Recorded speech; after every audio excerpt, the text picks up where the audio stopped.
Nós estamos, a partir de hoje, nesse mês de abril, estamos vindo em uma dinâmica de mensagens com o foco no tema anual da igreja, que é um tema voltado especificamente para o Espírito Santo, a vinda, andando no Espírito e vivenciando crescimento cristão é o tema anual da nossa igreja. E começamos então a primeira série de mensagens, que foi logo no início do ano, a abordar sobre como podemos ter essa relação no tratamento, no acompanhamento da vida em comunhão com a igreja, a vida voltada para a unidade do corpo. Depois nós falamos, uma nova série, falando sobre a necessidade de nós tirarmos alguns embaraços. Esses embaraços que têm a ver com empecilhos que são levantados para impedir de nós termos um relacionamento mais profundo com o Senhor. Inclusive falamos sobre 3 inimigos que têm contribuído para que haja esse embaraço, para que a gente esteja completamente comprometido a nossa vida, a nossa caminhada com a fé cristã, como diz o Hebreus capítulo 12, que nós precisamos tirar todo o embaraço e a nossa natureza carnal, o mundo, com toda a sua articulação, e também o inimigo das nossas almas são agentes que dificultam. E hoje nós queremos falar agora sobre o Espírito Santo. E o tema dessa série é uma vida, meu amigo Espírito Santo. Meu amigo Espírito Santo. Engraçado que agora no dia 24 eu faço 25 anos de ministério pastoral. Eu não lembro as vezes que eu preguei sobre o Espírito Santo. Acho que são muitos temas que a gente acaba abordando, mas não uma série. Pode ter sido uma pregação isolada, um dia, mas não uma série como nós vamos fazer agora, em que certamente, assim como Deus tem feito comigo, vai fazer também com você, de nós nos desmistificarmos algumas coisas com relação à pessoa do Espírito Santo. E confesso aos irmãos que eu gastei quase 10 dias ou mais meditando para trazer essa mensagem hoje, e depois de fazer o esboço com quase 20 páginas, chegou hoje de manhã a gente conversando em casa, o Senhor disse: eu quero uma coisa nova. E aí eu fiz aqui, está no papel. Não deu nem tempo de digitar, não deu tempo de fazer uma projeção. E é aquela coisa que a gente está descrevendo, a gente está anotando, mas a gente percebe que está faltando alguma coisa para a gente. Está faltando alguma coisa para a igreja. E falar do Espírito Santo é falar do Deus que está agindo, como nós já cantamos aqui, o Deus que está presente conosco, o Deus que tem muito a fazer em nossas vidas. Meu amigo Espírito Santo, hoje eu quero falar sobre uma vida íntima com o Espírito Santo. E nós não podemos falar de vida íntima do Espírito Santo sem tomar como parâmetro o próprio Jesus. Então o evangelista ele vai fazer citações, o evangelista João, a partir do capítulo 14, versículo 26, aquela clássica declaração que ele diz assim: mas o Consolador, o Espírito Santo, a quem o Pai enviará em meu nome, esse vos ensinará todas as coisas que vos fará lembrar de tudo o que vos tenho dito. Essa é uma citação. Depois o texto vai nos chamar a atenção para o capítulo 14,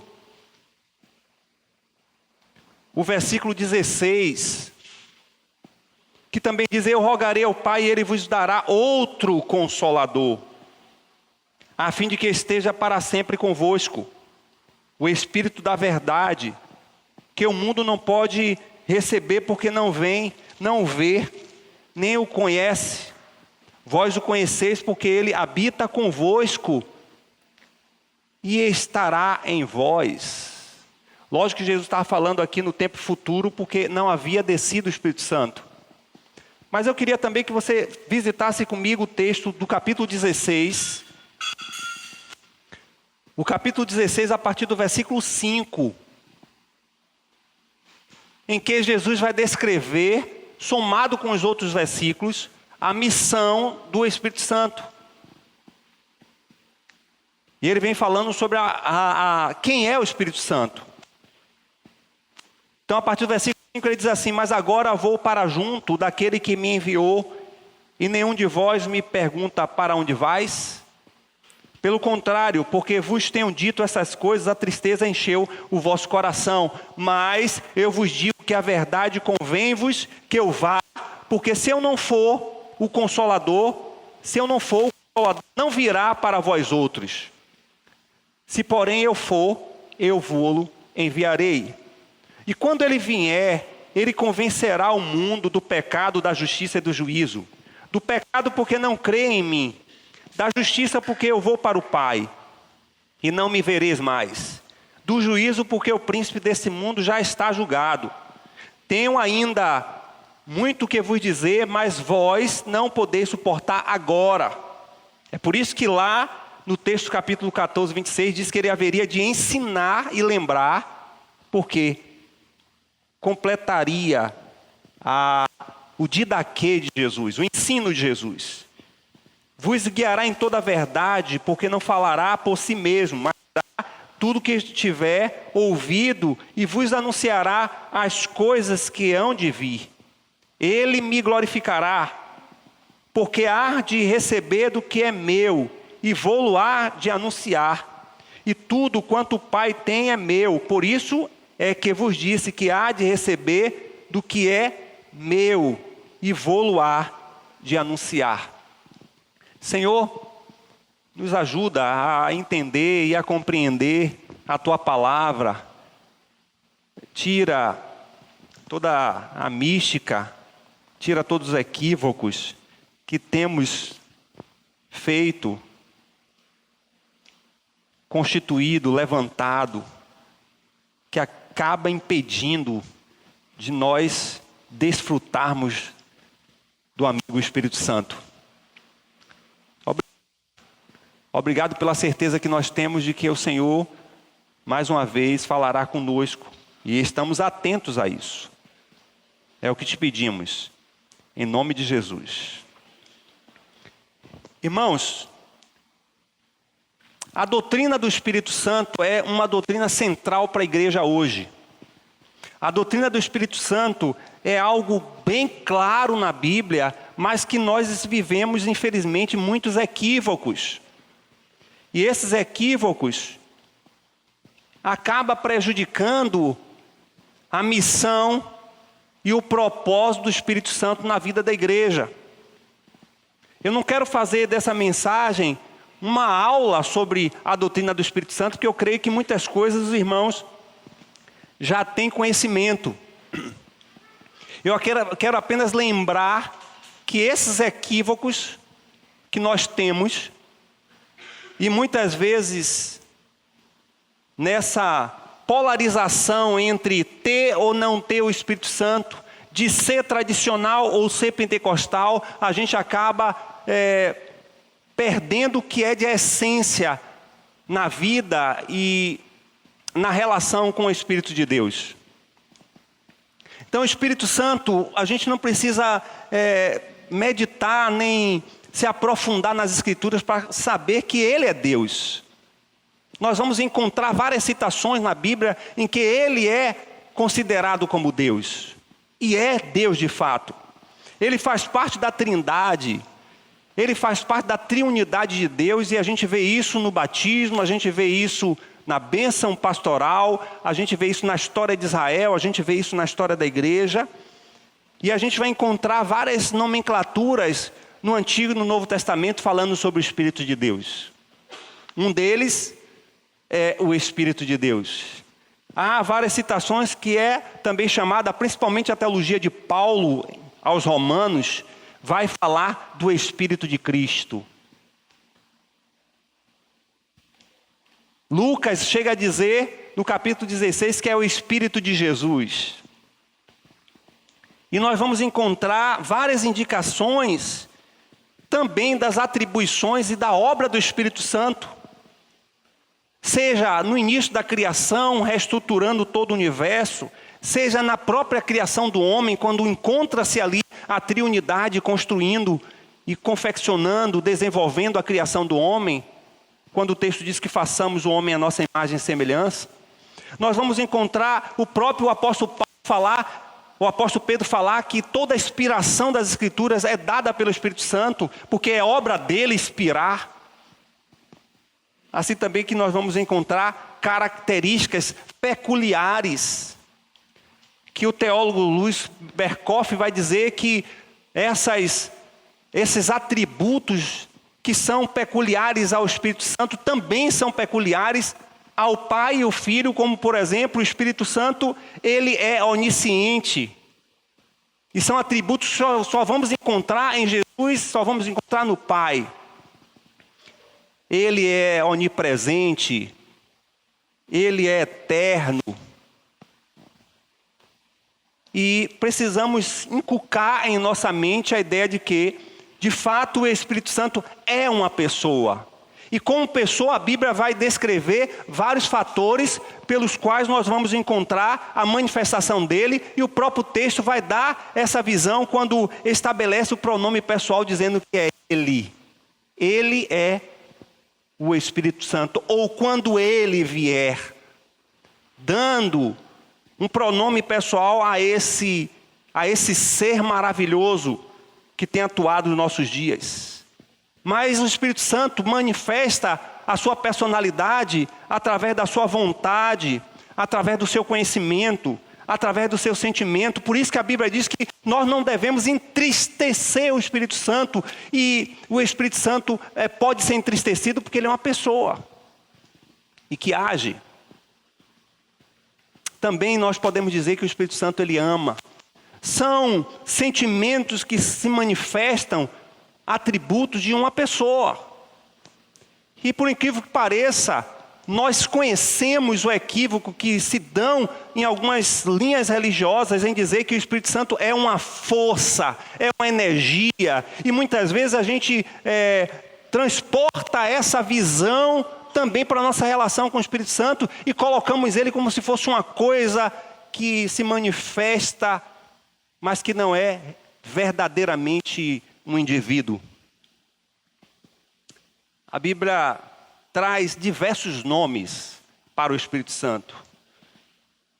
Espírito de Deus, Espírito Santo, Espírito de Jesus, Espírito da verdade e tantos outros.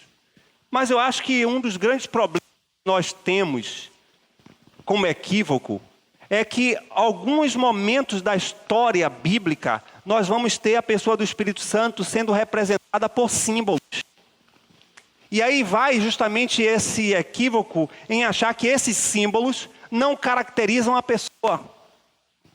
E nós vamos encontrar vários desses símbolos no Antigo e no Novo Testamento, como fogo, como água, como rio, como vento, como azeite, como pomba.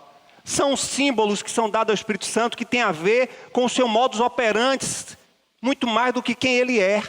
Mas a gente acaba pegando essa simbologia e achamos que essas simbologias têm a ver com a manifestação, tem a ver com a força que ele é, mas desassociamos da ideia de que ele é uma pessoa. E a Bíblia traz essas simbologias para falar de manifestações da sua operação. Então ele opera como fogo porque ele purifica, ele consome. Ele opera como rio porque ele lava, ele purifica, ele limpa. Ele é como um vento porque nós somos guiados por ele. E nós não sabemos, não pegamos, não vemos, mas a gente sabe que ele está nos dirigindo, ele está nos conduzindo como o vento. São símbolos para chamar a atenção da gente do seu modo operante, mas ele é uma pessoa. E como pessoa, nós precisamos levar em consideração que é para nos relacionarmos com ele. E eu acho interessante que, voltando para o texto no capítulo 16, versículo 5, é que quando Jesus fala que ele tem que voltar para o Pai, o próprio Jesus questiona perguntando: por que vocês não me perguntam para onde vais? E acho bem interessante observar dois fatores importantes em relação a essa pergunta de Jesus. O primeiro fator, e o próprio desenrolar do texto, vai mostrar que a necessidade de ter um outro Consolador tem a ver com a permanência física de Jesus. Ou seja, Jesus consegue trazer para os seus discípulos a diferenciação de conviver com Ele, o Deus encarnado, o Deus que está retido em um tempo e em uma geografia, porque os discípulos não estavam todo o tempo com Jesus, os discípulos não estavam em todos os lugares com Jesus, nem Jesus estava em todos os lugares com os discípulos, porque ele ali estava encarnado. Então o primeiro conceito que Jesus vem trazer para os discípulos é que esse outro Consolador teria uma presença permanente. A gente vai encontrar que, por exemplo, quando Jesus vai para algum lugar específico para orar, ele leva alguns discípulos, mas os outros não estão. Porque de forma humana, ele tinha limitações físicas e geográficas. Mas o Espírito Santo, ele está comigo, ele está com você, ele está com os irmãos na África, ele está em qualquer outro lugar, porque ele é Deus presente em nós e no meio de nós. E Jesus então queria dizer para os seus discípulos que era importante que ele fosse, porque ele estava limitado a um tempo, a uma geografia, mas ele enviaria o outro. E a palavra outro aqui do grego é latis, quer dizer um igual a ele. Eu vou, mas eu vou mandar um igual a mim. A diferença é que eu estou geograficamente, periodicamente com vocês, mas ele estará em todo lugar, todo tempo, dentro de vocês, agindo com vocês. E é por isso que ele é o Consolador. É a primeira coisa que Jesus chama a atenção em relação a isso. A segunda coisa que Jesus chama a atenção em relação a essa pergunta é que Jesus também diz aos seus discípulos que ele estava exteriormente se relacionando com os discípulos, porque os discípulos estavam convivendo com ele no seu corpo humanizado e os seus discípulos na sua humanidade se relacionando um com o outro. Mas o Espírito Santo não teria mais uma relação externa, mas agora uma relação interna.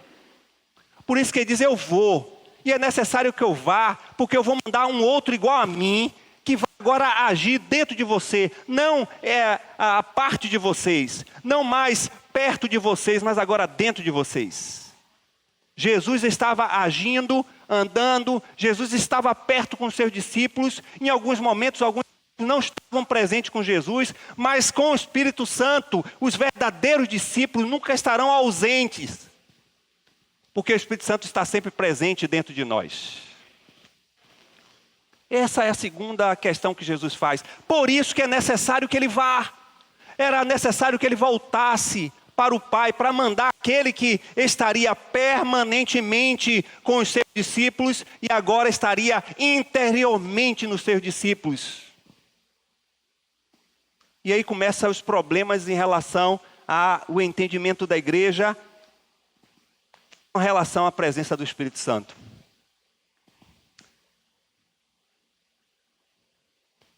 Jesus estava ali falando para os discípulos, como está falando conosco, dizendo o seguinte: olha, eu estou andando com vocês, eu estou aqui momentaneamente presente com vocês, eu estou subindo e descendo junto com vocês, embora que não esteja em todos os lugares com vocês, mas eu vou mandar outro igual a mim, que tem a mesma potência que eu, que tem a mesma personalidade que eu, que é Deus tanto quanto eu, mas que esse vai andar dentro de vocês, vai estar com vocês todo o tempo e que vocês não vão ficar só.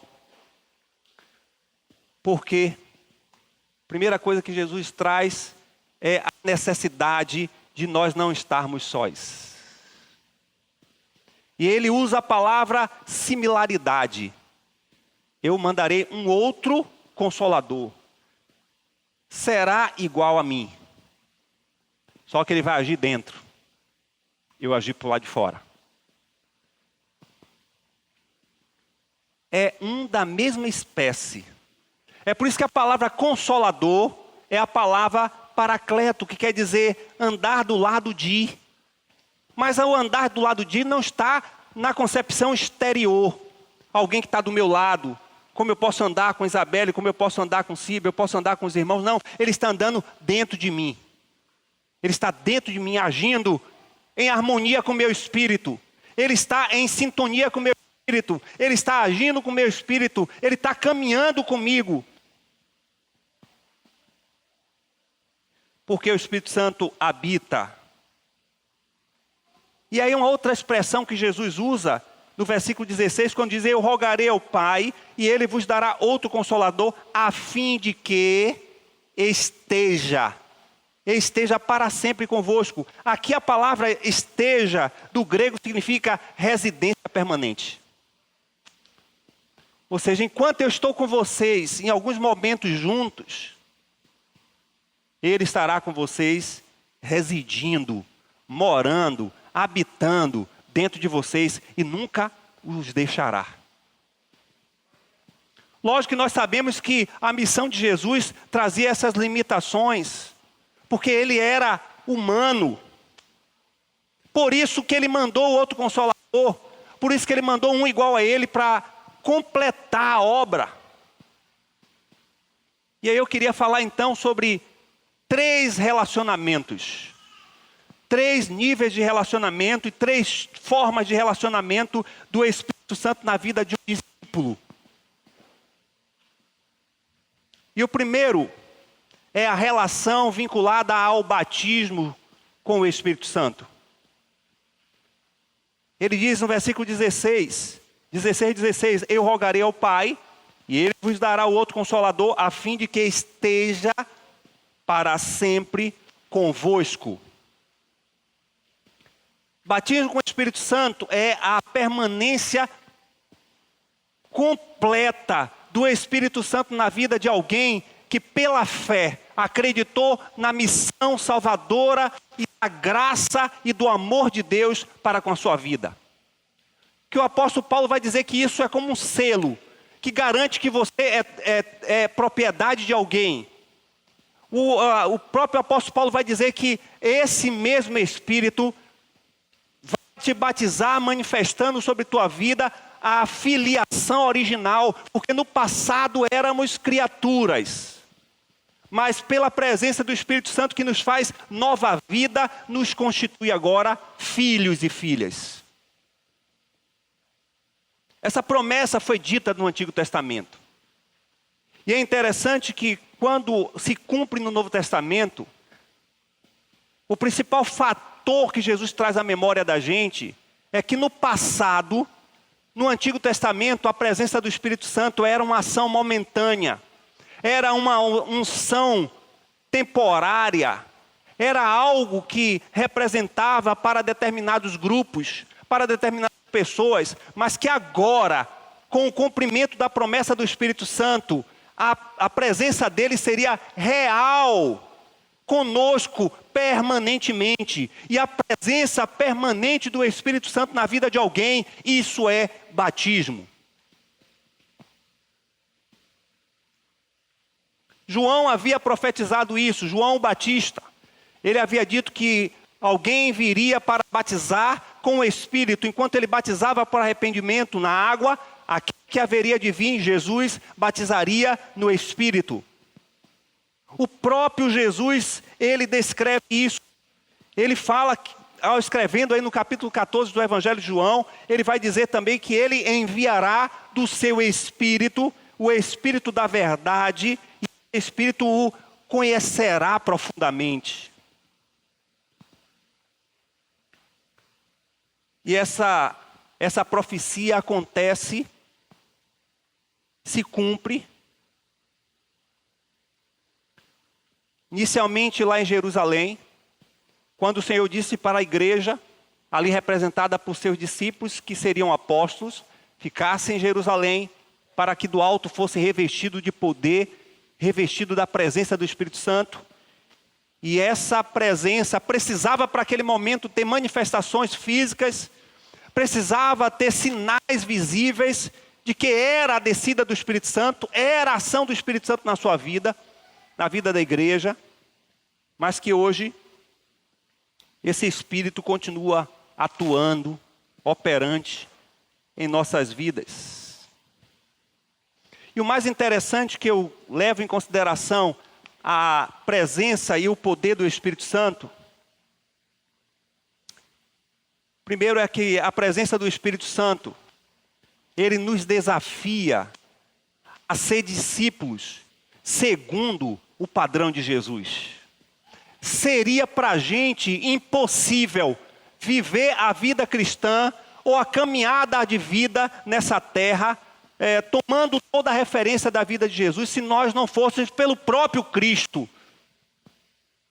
operado, tocado, transformado. Por mais que sejamos excelentes pessoas, por mais que estejamos praticando boas obras, por mais que sejamos ótimas pessoas, nós nunca chegaríamos ao padrão de Jesus se não fosse e se não for a ação do Espírito Santo de Deus dentro de nós, e é por isso que nós somos batizados por Ele. Jesus, ao falar que nós receberíamos o Espírito Santo, Ele estava dizendo para os seus discípulos, para que você alcance o mesmo padrão de vida da minha vida, você precisa de uma ajuda, e essa ajuda é o Espírito de Deus. Por quê, irmãos? Porque Jesus precisa apresentar uma família de iguais, de similares. É por isso que o Espírito Santo é a pessoa que está trabalhando na minha vida, na sua vida, porque Ele está forjando os padrões de Jesus na minha vida, na sua vida, para que naquele grande dia que o Senhor Jesus vier nos buscar, Ele possa apresentar uma igreja que é similar a Ele, em natureza e em ser. Profeticamente Jesus chegando diante do Pai dizendo: Pai, eu morri por esses aqui, e o teu Espírito tratou, cuidou, e eles são semelhantes a mim. Agora, Senhor, Pai eterno, nós somos uma grande família de irmãos e irmãs e irmãs semelhantes. É por isso que é impossível viver a vida cristã sem ser batizado com o Espírito Santo, sem ter a presença do Espírito Santo agindo, operando na sua vida, porque é Ele que dá esse primeiro nível de relacionamento em vista de nós sermos tratados por Ele.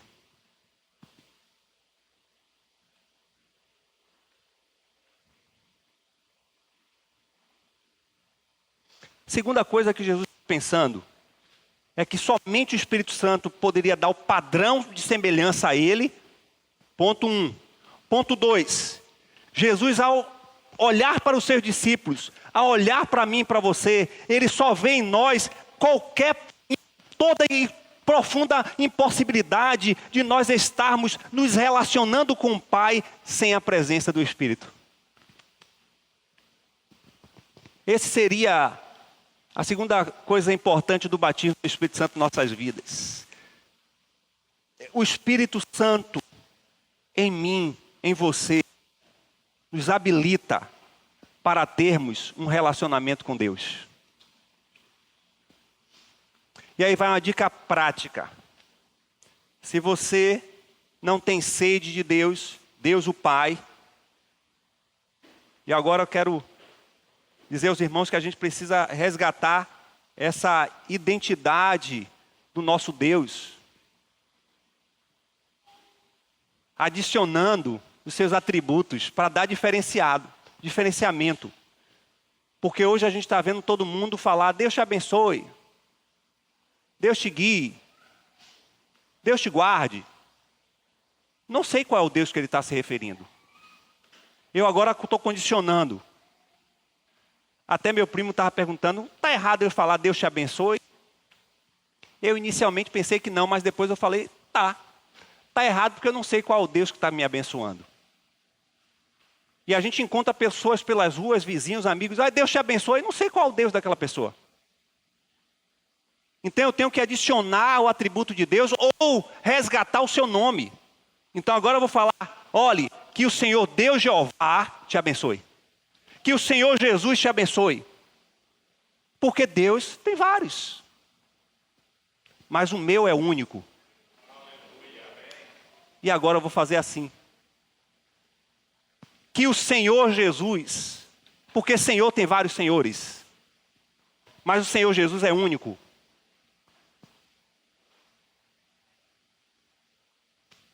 Para que a igreja tivesse unidade com o Pai, para que a igreja tivesse unidade com o Filho, era necessário que o Espírito Santo fizesse a nova vida surgir. E o novo nascimento é o batismo com o Espírito Santo, para que nós pudéssemos fazer parte do corpo de Cristo, para que pudéssemos ter unidade em Cristo, somente pela ação do Espírito Santo, porque não há compatibilidade nenhuma de nós termos unidade com Jesus e com o Pai Celestial, se não for pela presença do Espírito Santo que nos faz sermos transformados.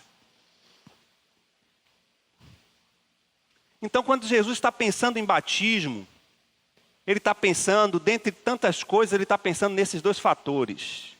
Primeiro, que só pela presença do Espírito Santo podemos ter o mesmo nível de vida, estilo de vida, propósito de vida, a forma de jornada de vida semelhante a ele pela ação do seu Espírito.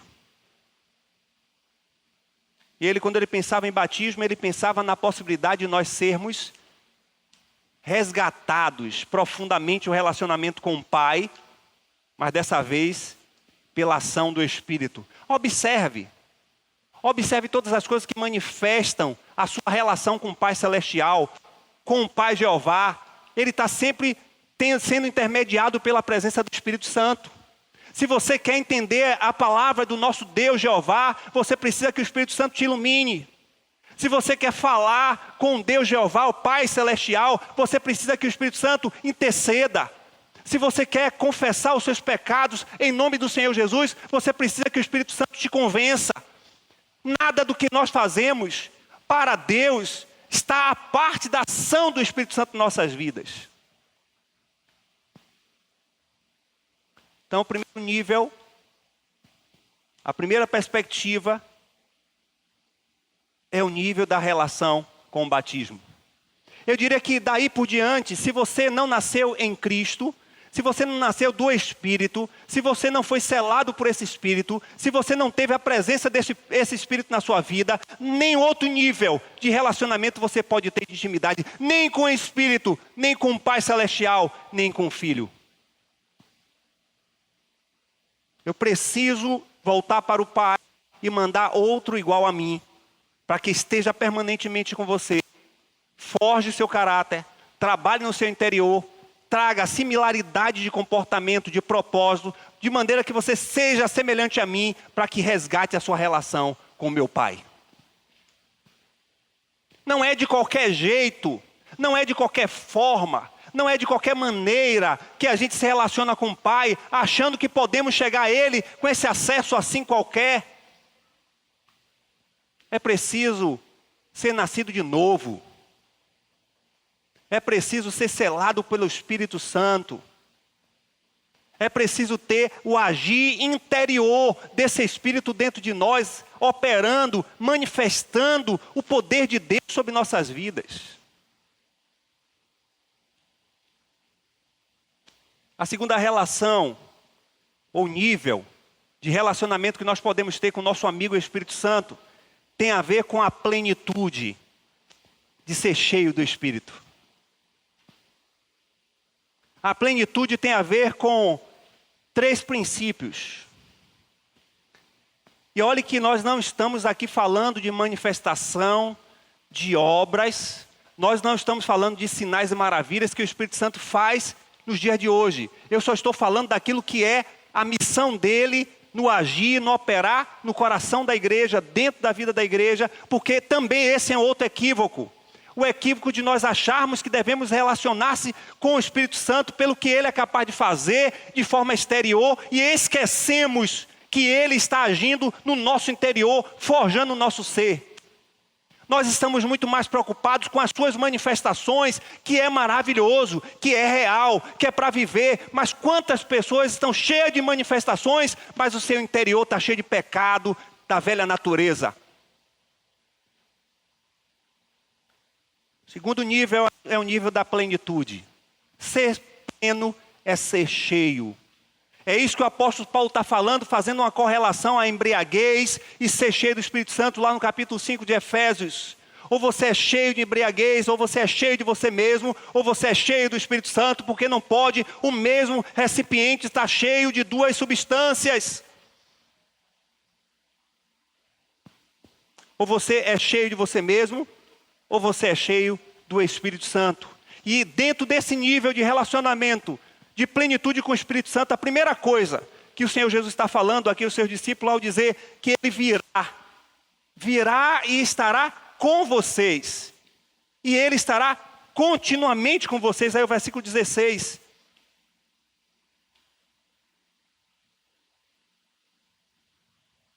O versículo 13. Quando vier, porém, o Espírito da verdade, Ele vos guiará a toda a verdade, porque não falará por si mesmo, mas dirá tudo que tiver ouvido e vos anunciará as coisas que hão de vir. Ser pleno é ser cheio de Deus o Pai Celestial. E aí quando Jesus está falando para os seus discípulos sobre esse nível de relacionamento, Ele está falando de controle, de governo. Se você é pleno, você é controlado pelo Espírito. Se você é pleno, o seu nível de prioridade de vida é Deus. Se você é pleno, as suas motivações para a sua relação com Deus está firmada no seu amor a Ele.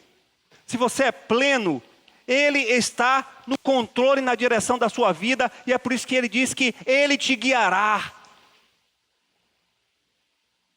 E esse é um problema que nós temos, que muitas vezes nós somos, sim, selados pelo Espírito Santo, nós chegamos no nível, sim, de intimidade com Ele, quando Ele vem e nos traz um novo nascimento e passa a morar dentro de nós, mas Ele não consegue ser pleno.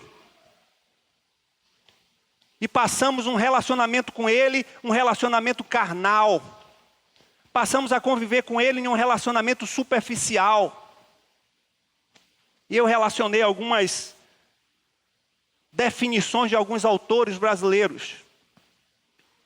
Ricardo Godin diz que a nossa relação com o Espírito Santo muitas vezes é uma relação de crente líquido, superficial. E já fomos sim alcançados pelo seu poder quando nos deu a nova vida, mas a gente ficou naquele nível. Nós não estamos sendo pleno. Ele não controla a nossa vida, Ele não está no centro da nossa vida, Ele não é a razão do nosso propósito, Ele não é a motivação de nosso viver, porque nós somos crentes líquidos. Paulo de Tarso vai dizer que somos crentes carnais, que estamos muito mais preocupados em satisfazer as nossas inclinações, os nossos desejos, as nossas vontades, como já foi pregado aqui, do que propriamente deixar Ele no controle das nossas vidas, e continuamos com a vida medíocre cristã, porque a gente não consegue deixar Ele ser total em nossas vidas. A carnalidade não permite dar lugar à supremacia do Senhor. Hernandes Dias Lopes vai dizer que esse crente não consegue ser pleno, porque ele é um crente ególatra. Ele adora a si mesmo. Ele quer ser reverenciado, quer ser reconhecido, ele quer estar no centro, ele quer estar nos holofortes, ele é a razão de viver e desconta-se no serviço e nas atividades do Senhor, mas no fundo é o eu. Não consegue ter um relacionamento pleno porque o eu é maior.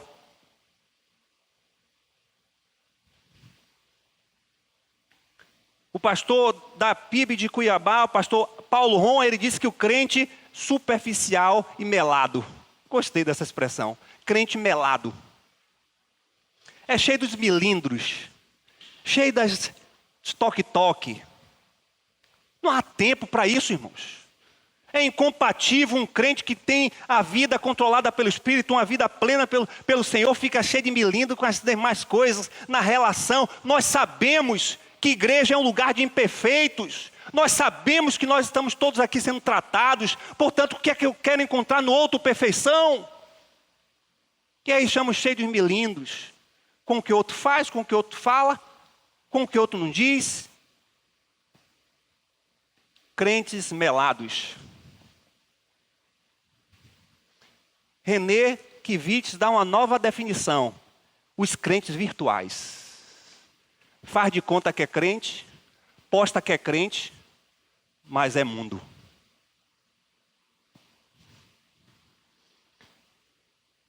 Conhece do Evangelho.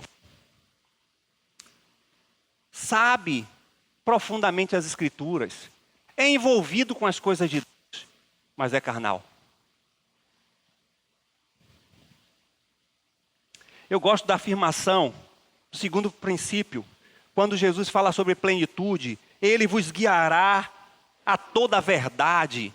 Além de o Senhor querer ser o controlador, o dominador, aquele que está sobre a essência da nossa vida, nós precisamos olhar para a presença do Espírito Santo em nós, com o olhar de alguém que quer trabalhar profundamente dentro do nosso ser. Ser pleno é deixar que o Espírito Santo trabalhe em nós.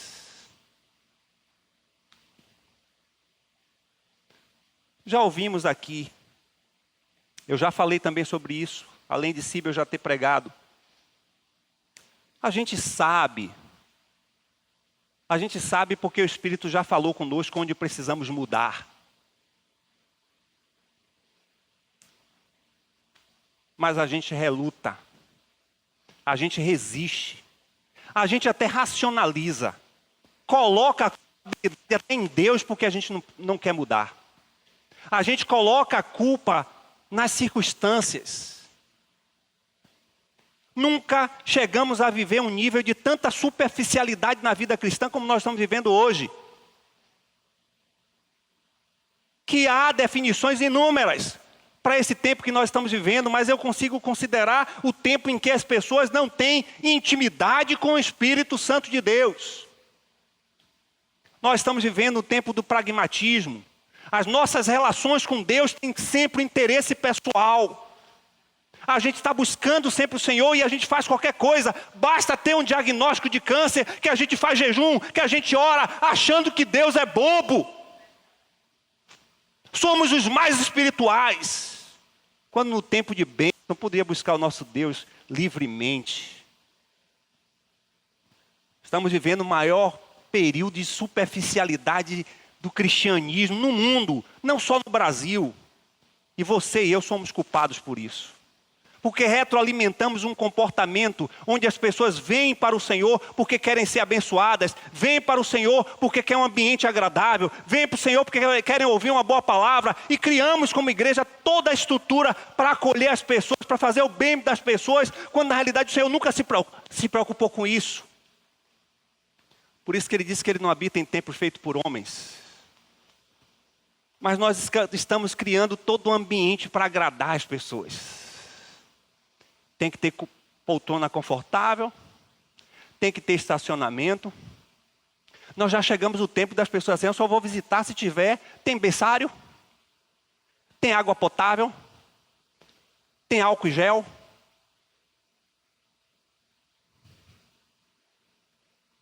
E nós estamos indo nessa.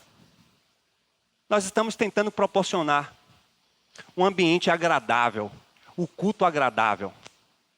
Porque estamos retroalimentando um comportamento de crentes pragmáticos. Deveríamos adentrar essa casa de oração aquebrantados. Deveríamos adentrar essa casa de oração ansiosos por estar na presença do Senhor, para dizer: Senhor, eu preciso do Senhor. Mas muitas vezes adentramos essa casa do Senhor cheio de eu, cheio de arrogância, cheio de prepotência, como se nós fôssemos alguma coisa.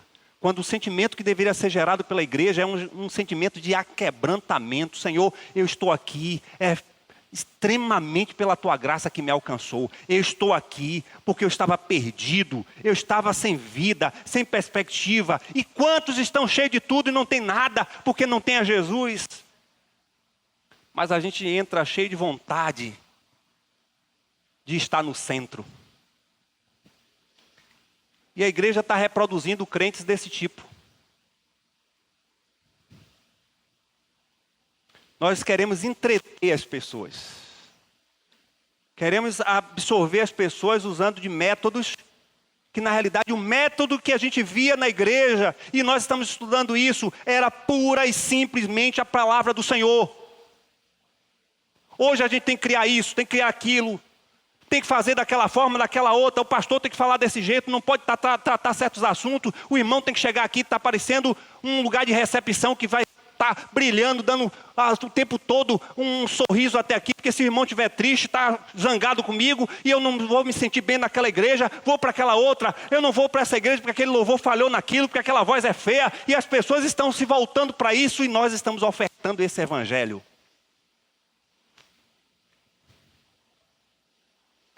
O nível de plenitude desse relacionamento que o nosso amigo o Espírito Santo quer de nós é um nível de entrega total a Ele.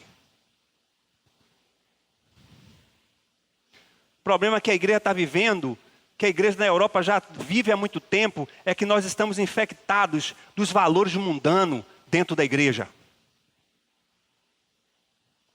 Eu gosto da afirmação de Ricardo Barbosa, que ele diz assim: Deus fala com o homem que mostra interesse nele. Tudo aquilo que é feito sem envolver o coração, é feito nas trevas.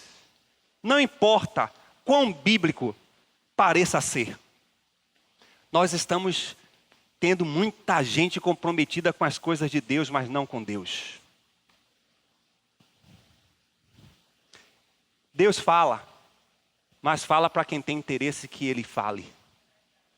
É por isso que o evangelista João vai falar às igrejas: quem tem ouvido para ouvir, ouça o que o Espírito diz à igreja. Nós estamos ouvindo palavras maravilhosas da parte do nosso Deus.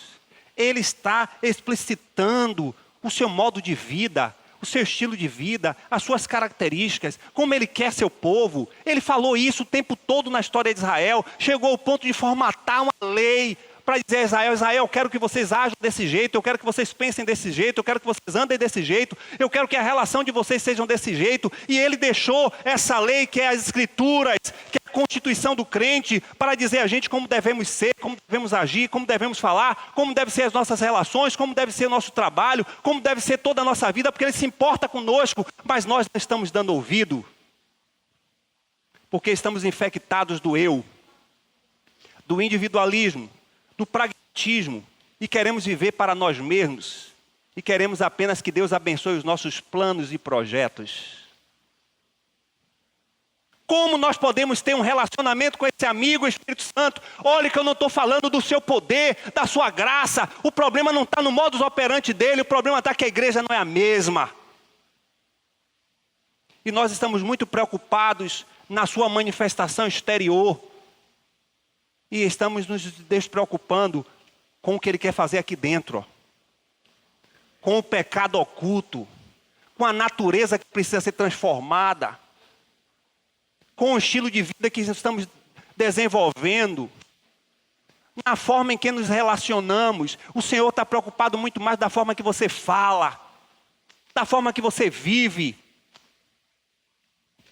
E nós estamos preocupados em ver o Senhor fazer milagres e maravilhas. Irmãos, Ele fará. Porque Ele é Deus. Mas quando os vasos estiverem limpos. Terceiro nível. É que vai ser bastante desmistificado. O terceiro nível, o que o Senhor nos chama, é o nível do seu poder. Nós precisamos nos relacionar com o Senhor no nível do seu poder. Ele é o mesmo. Mas o poder do Senhor, para nós estarmos nos envolvendo nessa relação com o Espírito Santo, é preciso que possamos passar primeiro pelos anteriores. É preciso ter nascido de novo, é preciso viver uma plenitude no Senhor, ser cheio do Espírito Santo, para aí vermos o seu poder. E a primeira coisa que eu queria deixar para desmistificar acerca do poder do Senhor é a concepção que nós temos da sua operação exterior. Eu queria que você falasse e saísse daqui com essa verdade. A maior manifestação do poder de Deus na vida de um discípulo é o poder que ele tem de nos transformar à sua imagem. Ele faz cura, ele faz maravilhas, ele dá dons. Isso é maravilhoso. Isso é o que ele faz. Exteriormente. Isso é resultado do que ele faz dentro de nós. Ele está preocupado muito mais de nós termos uma experiência de transformação. E transformação não tem a ver com a questão de conceito cristão ou de vida cristã. Transformação tem a ver com a nossa vida como ser humano. De sermos alguém que está passando por um processo de transformação, porque o texto ele diz que ele vos guiará, que é um processo contínuo. Desde quando eu comecei a vida em Deus, selado pelo Espírito Santo de Deus, nascido de novo em Deus, eu comecei a experimentar a ação poderosa do Espírito Santo que me transforma dia após dia, porque a missão do Espírito Santo é me apresentar semelhante ao Filho.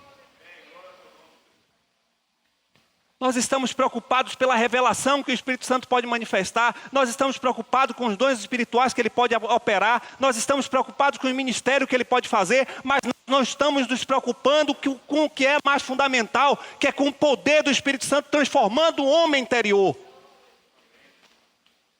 Aí a gente cria uma fortaleza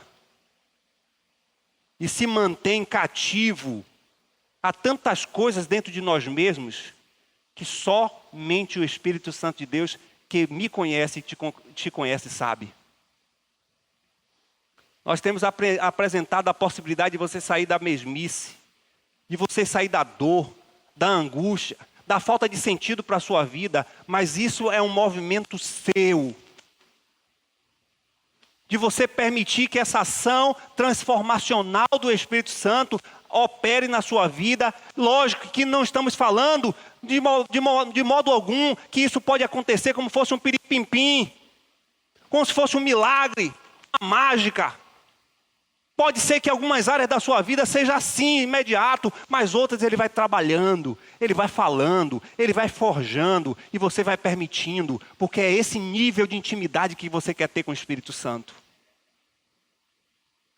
Só você sabe o que precisa mudar.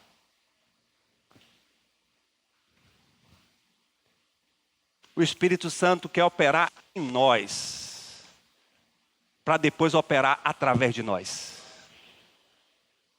A gente está muito preocupado em ser canal do Espírito Santo, sim.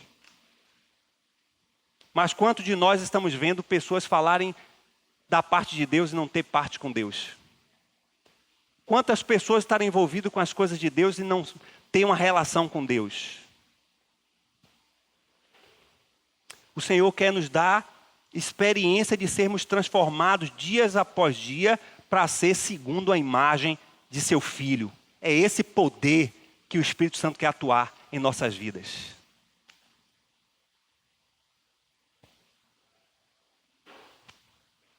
Como eu posso ser usado, instrumento do poder de Deus, se eu tenho uma vida superficial de relacionamento com o Senhor? A inoperância da igreja hoje no cumprimento da sua missão não tem a ver com a mudança do poder de Deus. Não tem a ver que o Senhor, na igreja primitiva, tinha uma porção do seu poder e hoje tem outra. A inoperância da igreja tem a ver com a forma de vida que a igreja vive, de quem ela é, da forma em que ela se relaciona com Deus, nosso Pai. e a gente então torna inoperante ou não essa ação do Espírito Santo. Muitas vezes oramos, clamamos, jejuamos, pedimos para o Senhor para que a igreja cresça, quando na realidade o maior empecilho tem sido você, tem sido eu. Na nossa vida, no nosso estilo de viver, no nível de relacionamento que a gente tem tido com o próprio Espírito, porque o que a gente vê na igreja, e não precisamos olhar apenas para a igreja de Jerusalém, mas precisamos olhar a igreja ali nos dias dos apóstolos, nós vamos olhar uma igreja que era atuante, mas acima de tudo era uma igreja comprometida em um relacionamento com Deus. Basta a gente olhar lá o que o evangelista Lucas vai narrar. Quer saber como é a igreja? Lê lá Atos. Diz que a igreja estava todos os dias unida, cultuando, celebrando, glorificando. Diz que a igreja estava em oração. Diz que a igreja tinha comunhão, que a igreja tinha palavra, a igreja tinha renúncia, confissão. Tem a ver com a gente hoje?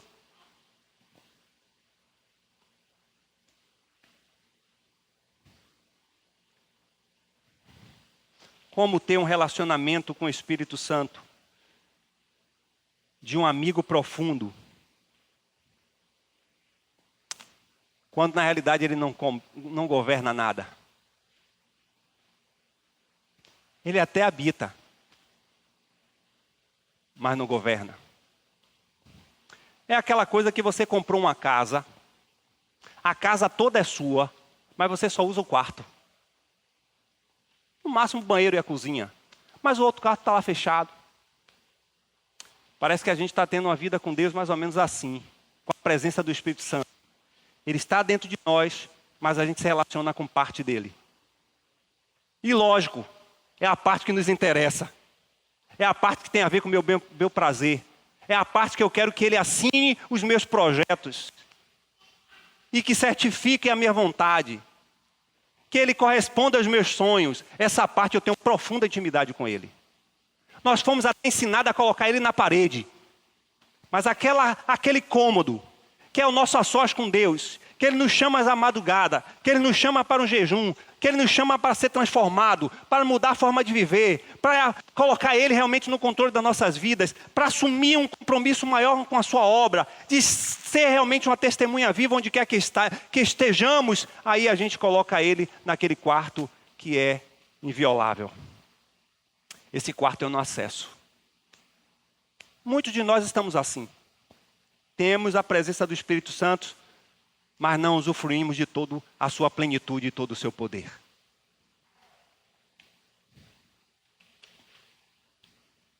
A intenção dessa série de mensagens é a gente aprender um pouco sobre quem é o Espírito Santo e o que ele quer conosco. Olha que a gente não falou do poder dele. Nós não falamos dos milagres, e ele é poderoso para fazer. Louvado seja o nome do Senhor Jesus, que ele é suficientemente Deus para continuar operando maravilha, curar os doentes, libertar os cativos, ele é poderoso para isso, mas o que ele está tratando conosco é do homem interior.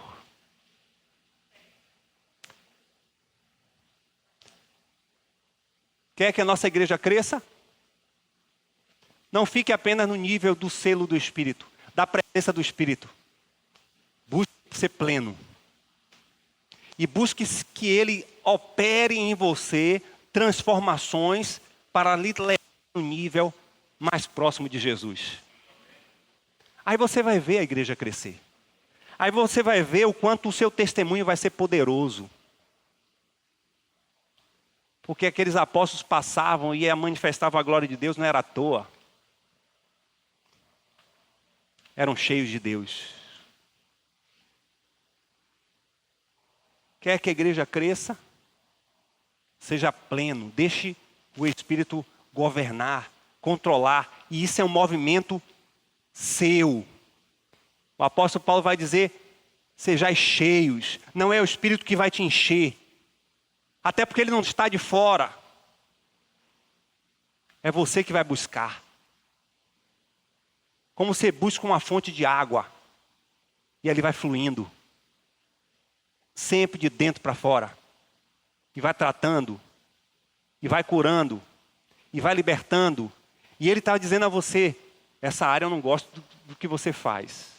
Essa área eu não estou no comando. Isso aqui não tem minha permissão.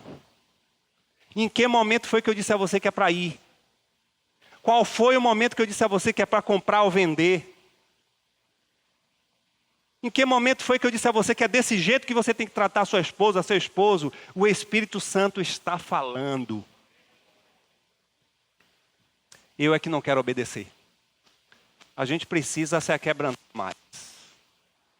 Eu percebo que muitas vezes quando a gente ministra e convida alguns irmãos para que estejamos juntos recebendo uma palavra, uma oração, um ponto ali de confissão, e muitas vezes esse movimento que a gente faz é um movimento libertacional mesmo. A gente vê a igreja presa na cadeira, porque está preocupado com o que o outro vai pensar, no que o outro vai ver, e deixa de ser abençoado, deixa de receber um toque do Senhor.